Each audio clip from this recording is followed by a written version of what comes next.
Okay, mayong mudto na usab kanatong tanan Luzon, Visayas, Mindanao, mayong mudto Philippines, mayong mudto world, mayong mudto universe. Ano na punta maghigala na ng atong tulumanon sa kahanginan, CONA, Catechesis on Air, o ako lang gihapon kini yung ubos nga alagad Reverendo Padre Edwin Academia Akab.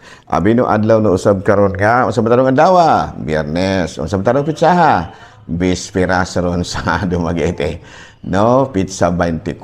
Atong patron din na Senyora Santa Catalina de Alejandria. No, so congratulations sa atong mga igsuon din ha sa Dumaguete. Doon ako yung mga paryente sa Dumaguete mahigala, no? Membro sa Academia family, no, mga igagaw ni Mama. O niya, doon na po ko, sa mga akab na po ko'y paryente din na kay there was one time nakakita ko pedicab nga na marka nga Akab family. Niingon gani ako ang mga kaubang pare nga, laka, na ada ikay pedicab ha? O, wala ko, itilin ako. Wagani ko kailangan nila o kinsa ng mga akaba. Pero parente na nako. Of course. O niya, doon na po kay parente ni Hasluyos Bulangan. No? Mga anak ni Anhing Edgar Academia. No? Academia Edgar Akab. O gingamanusab si Virgie Akab Du. No? Tag-iya sa ABF Pharmacy. No? Mga partidos po na nako. Nahala, no? Maayong mudto na kanadong tanan ang hinaot kita nga ana kitang tanan sa kapiskay sa panglawas ni ining kamudtuhon. Abi no ari na kita mahigala sa Saint of the Day.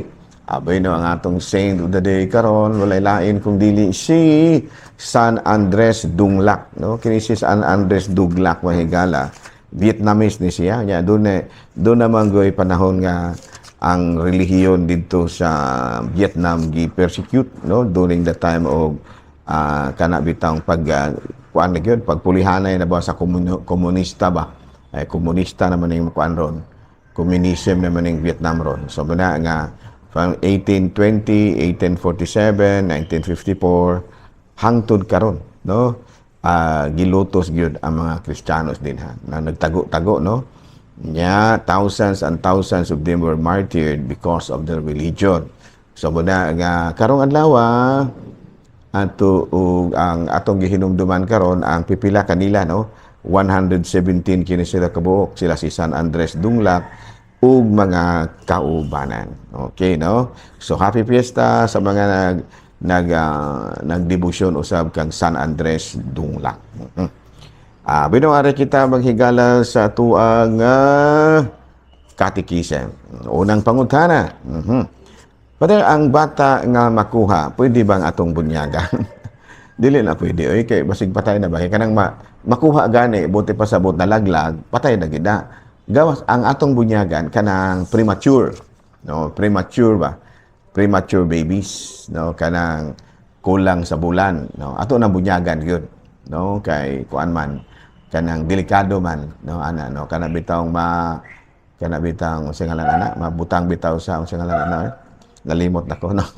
Kanang mga premature babies. No? So, pwede na natong bunyagan. Pero, pag maligon-ligon na ang bata, ligon na ba? Ligon. Atong tagaan. Ang bata nga premature, ato lang tagaan o conditional baptism. Pero kung ligon na yun siya, ato na siyang tagaan o unsa man, kanang gitawag na itong final right. Final right. No? Kompleto na. No, ang atong ihatag, no. So again, kung makuha niya patay na, wala na tayo mahimuana, no, ang ato na lang itugyan ngadto sa Dios. Pero kung may raglawas, premature lang, atong tagaan og conditional baptism. Kanang conditional baptism bisan kamura ang mananabang o kamo mismo mga tagtungod unya aron ayon ninyo kalimti ang pangalan. Kung mahimo iparehog ngalan sa imong mama, no, aron nga panlitan imuhang mama, imong lola, ang lola sa bata, ngalan ang bata o panlitan ang ngalan sa lola Lucia. Himuan na nato nga Maria Lucia, Marilu ang angka, no, Maria Lucia, no, dugang irag Maria. Pero kung lalaki, pwede pog dugangan ra nimo og Jose, no, panalitan ang imuhang lolo, ang lolo sa bata Claudio. Tawag Jose Claudio. Ayan, no? Jose Claudio si Ibanez. Ano ba? Yan. Aron di ka maglimot. Aron di ka malimot sa ngalan sa bata. Kaya magngalan, o niya ka niya, malimot ka na. Siya, no? Klaro? Nahala, no? Ano yung kata sa laing pangutana?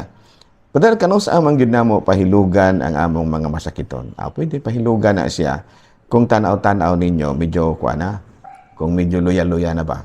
Katong basahon sa Santiago Kapitulo 5 versikulo 14. Kung may magmasakiton kaninyo, ipatawag ang mga pangulo sa iglesia aron makaampo alang kaniya ug sa ngalan sa Ginoo magdihog kaniya sa lana. Ang maong pag-ampo nga inubanan sa pagtuo makaayo sa masakiton. Ang Ginoo mapahiuli sa maayo ug mapasaylo sa iyang sala. Okay, klaro? Klaro. So kung magtanaw-tanaw gud ninyo, obserba rin ba. Another question. Ug daghan tang anak pa der, pwede ra bang atong ipanghatag ning uban? Panghatag man taon nimo. Ipasagop lang kanang sagop ug kanang hatag lahi man na. Kanang sagop adoption. Pero mas maayo nga ang bata dili gyud ingon nga inyong limdan kay makabalo ra mo gyud na madugay. Ang maayo siguro papahibalon ang bata unya aron gyud nga may relasyon gyud spiritually ang bata. Ang muadap mao na lang po himo ang maninoy o maninay ang ginikan ang babae ang magtiayon. Aron nga ang bata makaila gihapon sa iyang tinuod nga inahan ug magtahod gihapon siya og mama ug papa sa iyahang kanang maninoy o sa iyahang nagkugos kaniya sa budyan. Ana daw bisag sila na mobuhi. Pero makabalo ang bata nga dili gyud siya tinuod anak. Papa ug mama gihapon iyang tawag pero kinugos na siya. Ano nya pero pailhon gyud siya kung kinsa iyahang ginikanan o panalitan o wala na iyang ginikanan to ana sa layo kay ni abroad na to ana didto sa Africa kay naminyo og negro ngoni ana kuan na lamang ipakit-on sa picture o nya bag-o naman taron nga mga kuan bag-o naman taron nga mga technology pwede nagmag video call na ano makita na gyud permi sa bata unya ma-feel gyud niya nga may ginikanan gyud siyang tinuon no nya daw na pud siya maninoy ug maninay nga nagatiman niya. Para nako murag mas maayo na. Ingon niya na kaysa limdan ang bata. Okay, klaro. Another question. Father, kanang family planning alang lang gid ba na sa pagpakunhod sa gidaghanon sa mga anak? Dili. Dunay family planning nga tudluan ang mga ginikanan unsaon pag matuto ang mga anak. No, manay gitawag natog parental guidance. No, kana bang ang mga ginikanan tudluan unsaon pag-atiman sa mga anak. Secondly, tudluan pud sila unsay mga pamagis panginabuhi nga maka-atiman sila. Of course, kanang kabahin sa pagkontrola sa mga anak, pwede sa na apil sa family planning. Pero mas maayo nga dili katong artificial birth control. Kaya ang artificial birth control god ang method nga gigamit murag ang mismo nga embryo ba tawag na kanang fertilized egg ba mo ipatsyon nya may kuan naman na may heartbeat naman na may kinabuhi naman na mo na dili maayo pero kanang ma-prevent ra ba nga dili gyud manabdos ang babayi tungod kay matud pa dunay mga pamaagi nga natural lang nga natural birth control mayroon na siya and secondly matud pas mga mananambal ang artificial birth control kuno adunay side effects on the part of the babayi no kana bitang usahay dunay carcinogens kana bitang ang bata ang inahan makansiran og ahat no cancer of the kini bitang breast no kalagmitan gyud cancer of the breast kalagmitan nya sakit tabi na kayo murabi nagbaga nga gidaiton mag-agoy gud na no klaro na so planning for the future among gyud na how to raise the children sending them to school teaching them to pray, and manage their the futuristic outlook for the family, and not only reducing the number of children. No, kaya doon na ba mga dato nga pamilya o niya imo na no doon na koy kaila dire. No munas ginhawa in tao nila og dos ayungon. Munas ginhawa in tao nila og pangitag paagi nga makaanak gyud. No, gani ni adapt na sila kung saping pamaagi gyud. Ganyan na. Unya kung kana sing mga pamilya, bisan pa siguro og pulo kabuk anak mo kayang makapatubo, makuan sila, nya imo din ang papili planingon. Ganyan na ha. So, dinila mo na kita kuto makigala ha. Dungganay gihapon kita og mga adlaw.